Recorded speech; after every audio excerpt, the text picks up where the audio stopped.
High guys, ladies and gentleman, boys and girls, how are you? मुक्त संचारमध्ये सगळ्यांचं स्वागत. मंडळी, आजचा आजचा खरा विषय महत्त्वाचा म्हणजे रोहित रोहित रोहित शर्मा. रोहित शर्माबद्दल, हिटमॅनबद्दल आधी रिस्पेक्ट होताच, आज तो खूप वाढला. आज जी आपली ह्याला जेव्हा टॉससाठी जसप्रीत बुमराह आला तेव्हा सगळ्या गोष्टींचा उलगडा झाला. काय होणार काय होणार काय होणार. At last he opted out himself.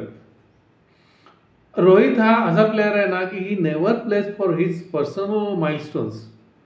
नेहमीच देशासाठी खेळायला येतो, मग तो कुठलाही फॉर्मॅट असो, T20, one day, taste match. इथे सुद्धा त्याला कुठेतरी वाटलं की बाबा आपला प्रेझेन्स काय संघाच्या हितासाठी फारसा उपयोगी वाटत नाही आहे. ताबडतोब ही स्टेप डाऊन. मला असं उदाहरण खरोखरच नाही आठवत आहे की एखादा कॅप्टन स्वतःहून स्टेप डाऊन झाला. रोहितने त्याच्याविषयीचा जो रिस्पेक्ट आहे आज वाढवलेला आहे, त्याबद्दल त्याचं अभिनंदन केलंच पाहिजे. आणि काय माहिती पुढे काय आहे, अजूनही ऑफिशियल रिटायरमेंट त्यांनी डिक्लेअर केलेली नाही. आणि जर समजा मेलबर्न टेस्ट जर त्याची शेवटची टेस्ट असेल तर दुर्दैवाने असं म्हणायला लागेल की तो जो डिझर्व करत होता तसा काही सेंड ऑफ त्याला मिळालेला नाही. असं चालायचंच. तर मंडळी, आता आज चालू असलेल्या टेस्टकडे आपण येऊया. पहिलाच दिवस, टॉस जिंकला बुमराहने आणि क्लाउड कव्हर होतं, सगळं होतं. बॅटिंग घेतली. बॅटिंग घ्यायचा डिसिजन धाडसाचा होता, पण योग्यच होता खरं तर. कारण जसजसं आता हे खेळ हे पुढे जात जाईल तसं बॅटिंग करणं दिवसेंदिवस अवघड होत जाणार आहे. तर पहिल्या दिवशी बॅटिंग घेऊन आपली लंचपर्यंतची सुरुवात ठीकठाक होती. शेवटच्या बॉलला शुभमनची विकेट गेली नसती तर 2 आऊट 57 वगैरे असा स्कोअर असला असता की ठीकठाक होता. शेवटच्या बॉलला नेथन लायनला हा पुढे उगीचच मारायच्या नादात रश ऑफ ब्लड म्हणतात तसं आऊट झाला आणि पहिला सेशन गेला ऑस्ट्रेलियाकडे. पुढचाही सेशन गेला ऑस्ट्रेलियाकडे. पण आज पंतला मानायला पाहिजे, त्यांनी त्याचा जो नॅचरल इन्स्टिंक्ट आहे तो पूर्णपणे बाजूला ठेवून अतिशय संघाच्या गरजेप्रमाणे खेळ केला. शेवटी तो आऊट झाला तसाच, पण चालायचंच. त्याआधी त्यांनी बहुमूल्य 40 धावा केल्या होत्या. मंडळी, हे जे पिच आहे, आपल्या जरी 185 धावा झाल्या असल्या तरी ह्या नक्कीच कमी नाही आहेत. त्यामुळे आपण मॅच हारलो असं हातपाय घालून बसायची बिलकुल गरज नाही आहे.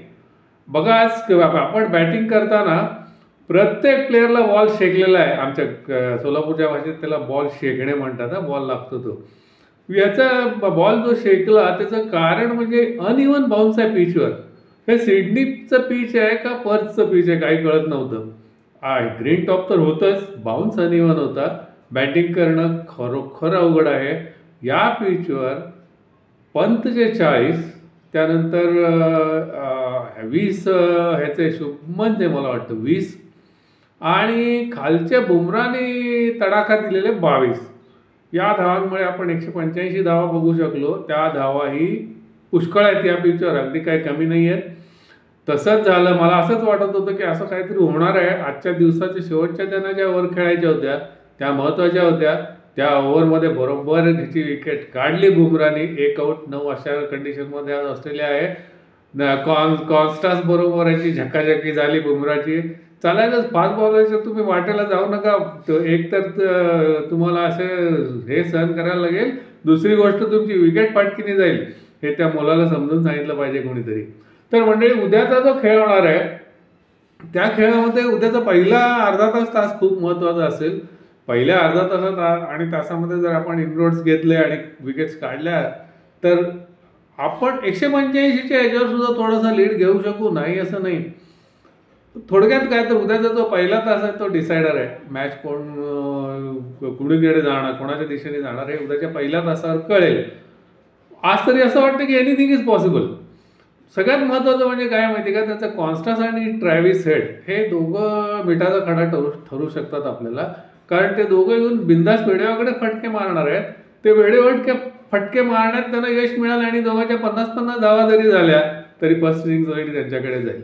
त्यामुळे त्या दोघांची विकेट ही लवकरात लवकर पडली पाहिजे. सामना रंगतदार होणार आहे. 185 झाले म्हणजे काय हे संपलं असं नाही, असं मला वाटतं बरं का. मंडळी, तुम्हाला काय वाटतं? मित्रांनो, मैत्रिणींनो, तुम्ही पण मला सांगा तुम्हाला काय वाटतंय.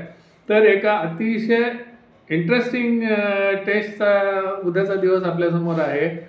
आता इथे मला गंमत अशी वाटते, की सिडनीची विकेट हे आपल्या डोक्यात जे कन्सेप्ट आहे ना, त्याच्या ही पूर्ण विरुद्ध विकेट आहे.